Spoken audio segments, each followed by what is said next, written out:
10 ডিচেম্বৰৰ পৰা 20 ডিচেম্বৰৰ ভিতৰত 10টা দিনত আমি 5টা কাৰ্যসূচী ৰূপায়ণ কৰিম। এই সময়ছোৱাৰ ভিতৰতে হাইস্কুল শিক্ষান্ত পৰীক্ষাত ডিষ্টিংশ্যন সৈতে পাছ কৰা ছাত্ৰ-ছাত্ৰীসকলক আনন্দৰাম বৰুৱা বঁটা আমি প্ৰদান কৰিম।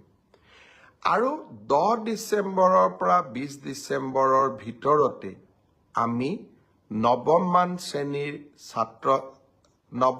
শ্ৰেণীৰ ছাত্ৰীসকলক আৰু ছাত্ৰসকলক আমি চাইকেল বিতৰণ কৰিম। আৰু ঠিক একেধৰণে উচ্চতৰ মাধ্যমিকত সুখ্যাতিৰে উত্তীৰ্ণ হোৱা ছাত্ৰ আৰু ছাত্ৰী যিসকল ইতিমধ্যে নিৰ্বাচিত হৈছে তেওঁলোকক স্কুটিসমূহ বিতৰণ কৰিম। অৰ্থাৎ 10 ডিচেম্বৰৰ পৰা 20 ডিচেম্বৰলৈকে আমি সকলোৱে ব্যস্ত থাকিম আৰু সকলোকে এই আঁচনিসমূহৰ লাভ দিবলৈ আমি যত্ন কৰিম।